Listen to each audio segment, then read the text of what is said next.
നമ്മുടെ ജീവിതത്തിലെ ഏറ്റവും വലിയ സമ്പാദ്യം എന്താണ്? ഒരു സംശയവുമില്ല, അത് നമ്മുടെ കുടുംബം തന്നെയാണ്, അല്ലേ? അപ്പോൾ ആ കുടുംബത്തിന് വേണ്ടി നമ്മൾ കൈകൾ ഉയർത്തുമ്പോൾ വെറുതെ കുറച്ച് വാക്കുകൾ പറഞ്ഞു പോവുകയാണോ, അതോ അതിൻ്റെ ആഴം ശരിക്കും അറിഞ്ഞുകൊണ്ടാണോ പ്രാർത്ഥിക്കുന്നത്? നമ്മളിൽ ഒരുപാട് പേര് ദിവസവും ചൊല്ലുന്ന, പക്ഷെ ചിലപ്പോൾ പൂർണ്ണമായി അർത്ഥം മനസ്സിലാക്കാത്തൊരു പ്രാർത്ഥനയുണ്ട്. ഇന്ന് നമുക്കതിൻ്റെ അത്ഭുതങ്ങളിലേക്കൊന്നിച്ചിറങ്ങിച്ചെല്ലാം. ഒന്നാലോചിച്ച് നോക്കൂ. അടുത്ത തവണ നിങ്ങൾ കുടുംബത്തിനു വേണ്ടി പ്രാർത്ഥിക്കാനിരിക്കുമ്പോൾ നിങ്ങളുടെ മനസ്സിൽ എന്തായിരിക്കും? നല്ല ആരോഗ്യം, സാമ്പത്തികമായ ഭദ്രത, അതൊക്കെ എന്തായാലും വേണം, വളരെ പ്രധാനപ്പെട്ട കാര്യങ്ങളാണ്.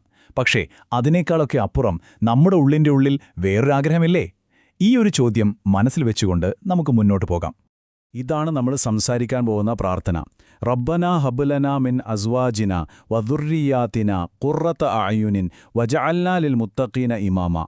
ഇതിൻ്റെ അർത്ഥം എന്താണെന്ന് വെച്ചാൽ, ഞങ്ങളുടെ നാഥ, ഞങ്ങളുടെ ഇണകളിൽ നിന്നും ഞങ്ങളുടെ മക്കളിൽ നിന്നും ഞങ്ങൾക്ക് നീ കൺകുളിർമ നൽകണമേ. ഭയഭക്തർക്ക് ഞങ്ങളെ നീ ഒരു മാതൃകയാക്കുകയും ചെയ്യണമേ. ഈ പ്രാർത്ഥനയെ ഒരു നിധി പോലെയാണ് നമ്മൾ കാണേണ്ടത്.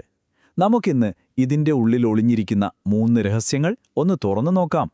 അതിലെ ആദ്യത്തെ രഹസ്യം എന്താണെന്ന് വെച്ചാൽ, ഇതൊരു കാലാതീതമായ പ്രാർത്ഥനയാണ്. അതായത് നമ്മുടെ ജീവിതത്തിൻ്റെ ഏത് ഘട്ടത്തിലും നമുക്ക് കൂടെ കൂട്ടാൻ പറ്റിയ ഒന്ന്. സാധാരണയായിട്ട് വിവാഹം കഴിഞ്ഞവരാണ് ഈ പ്രാർത്ഥന കൂടുതലായി ചൊല്ലുന്നത് എന്ന് നമ്മൾ ചിന്തിക്കാറുണ്ട്. പക്ഷെ നിങ്ങൾക്കറിയാമോ, ഇതിൻ്റെ തുടക്കം നമ്മുടെയൊക്കെ കുട്ടിക്കാലം മുതലാണ്. ഒരു കുട്ടിയായിരിക്കുമ്പോൾ എൻ്റെ ഉപ്പാക്കും ഉമ്മാക്കും എന്നെക്കുറിച്ച് ഓർത്ത് സന്തോഷിക്കാൻ ഞാൻ എന്ത് ചെയ്യണം എന്ന ആ ചിന്തയിൽ നിന്ന്, പിന്നെ ജീവിതത്തിലെ ഏറ്റവും നിർണായകമായ ഘട്ടം, ഒരു പങ്കാളിയെ തേടുമ്പോൾ, അപ്പോൾ നമ്മുടെ ഹൃദയത്തിൽ നിന്ന് വരുന്ന ഏറ്റവും വലിയ പ്രാർത്ഥനയായി ഇത് മാറുന്നു. ഇവിടെയാണ് ശരിക്കും നമ്മൾ ശ്രദ്ധിക്കേണ്ട ഒരു പോയിന്റ്. ഒരു വലിയ കെട്ടിടത്തിന് അതിൻ്റെ അടിത്തറ എത്ര പ്രധാനപ്പെട്ടതാണോ, അതുപോലെയാണ് ഒരു കുടുംബത്തിൽ പങ്കാളിയുടെ സ്ഥാനം. അപ്പോൾ ആ തിരഞ്ഞെടുപ്പിൻ്റെ അടിസ്ഥാനം എന്തായിരിക്കണം? പണമാണോ? സൗന്ദര്യമാണോ? കുടുംബ മഹിമയാണോ? ഈ പ്രാർത്ഥന നമ്മളെ ഓർമ്മിപ്പിക്കുന്നത് ഒരൊറ്റ കാര്യമാണ്: നമ്മുടെ തിരഞ്ഞെടുപ്പ് ദൈവത്തിന് ഏറ്റവും ഇഷ്ടമുള്ളതായിരിക്കണം. ഇതിനെക്കുറിച്ച് നബി സല്ലല്ലാഹു അലൈഹി വസല്ലം ഇപ്രകാരം പഠിപ്പിച്ചു: ഒരു സ്ത്രീയെ 4 കാര്യങ്ങൾക്കായി വിവാഹം കഴിക്കുന്നു. ഈ വാക്കുകളുടെ ആഴം നോക്കൂ.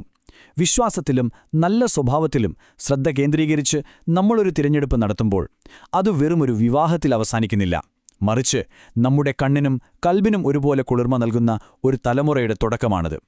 യഥാർത്ഥ സന്തോഷത്തിലേക്കുള്ള താക്കോൽ അവിടെയാണ്. ഓക്കെ, അപ്പോൾ ഈ പ്രാർത്ഥനയുടെ ആദ്യത്തെ രഹസ്യം അതിൻ്റെ കാലാതീതമായ പ്രസക്തിയാണെന്ന് നമ്മൾ കണ്ടു. ഇനി രണ്ടാമത്തെ രഹസ്യം, അത് ഒഴിഞ്ഞിരിക്കുന്നത് ഈ വാക്കുകൾക്ക് പിന്നിലുള്ള ഒരു കണ്ണീരിൻ്റെ കഥയിലാണ്. നമ്മളെ ശരിക്കും ഇരുത്തി ചിന്തിപ്പിക്കുന്ന ഒരു ചരിത്രമുണ്ട് ഇതിന് പിന്നിൽ. നമുക്കൊന്ന് സങ്കല്പിച്ചു നോക്കാമോ? നിങ്ങൾ സത്യത്തിൻ്റെ വഴി കണ്ടെത്തി, പക്ഷെ നിങ്ങളുടെ സ്വന്തം മാതാപിതാക്കൾ, നിങ്ങളുടെ ജീവന്റെ പാതിയായ ഇണ, നിങ്ങളുടെ പൊന്നോമന മക്കൾ, അവരാരും ആ വെളിച്ചത്തിലേക്ക് വന്നിട്ടില്ല. ഇതായിരുന്നു മക്കയിലെ ആദ്യകാല മുസ്ലിങ്ങളുടെ നെഞ്ചു പിളരുന്ന വേദന. അവരുടെ പ്രിയപ്പെട്ടവർക്ക് വേണ്ടി കണ്ണീരിൽ കുതിർന്ന, ഹൃദയം നുറുങ്ങുന്നൊരു പ്രാർത്ഥനയായിരുന്നു ഇത്. അപ്പോ എന്താണ് ഈ ഖുർറത്ത് അയുൻ, കൺകുളിർമ എന്ന് നമ്മൾ പറയും? ഇത് വെറും ഹാപ്പിനെസ് അല്ലെങ്കിൽ സന്തോഷം എന്നതിനേക്കാൾ ഒരുപാട് വലുതാണ്. ഹൃദയത്തിൽ ആഴത്തിൽ അനുഭവിക്കുന്നൊരു സമാധാനമാണ്, ഒരു സംതൃപ്തിയാണ്.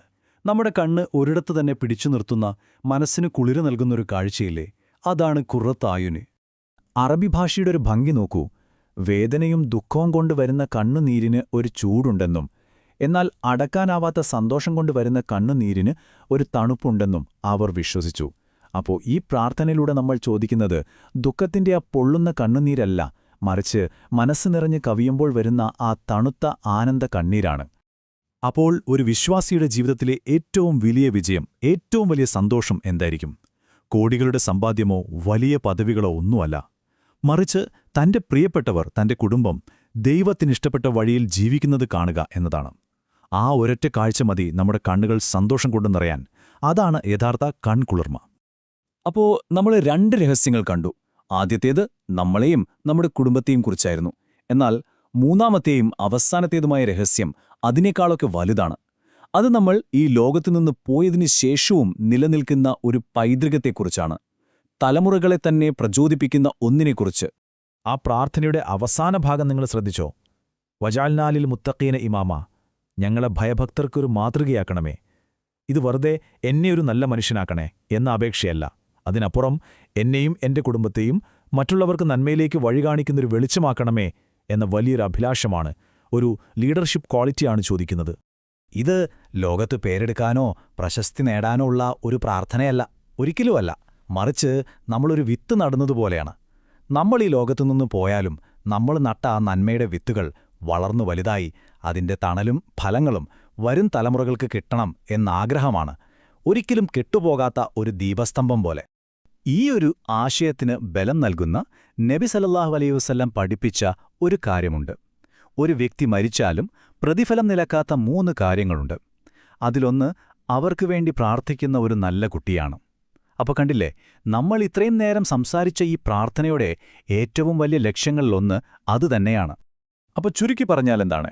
ഈ പ്രാർത്ഥന നമ്മെ പഠിപ്പിക്കുന്നത് ഇതാണ്: നിങ്ങളുടെ കുടുംബം അത് സ്വർഗ്ഗത്തിലേക്കുള്ള നിങ്ങളുടെ വഴിയാണ്. നിങ്ങളിവിടെ അവരോടൊപ്പം നന്മയിൽ ജീവിക്കുമ്പോൾ നിങ്ങൾ അവിടെ പരലോകത്ത് ഒരുമിച്ച് ഉന്നതമായ സ്ഥാനങ്ങൾ നേടുന്നു.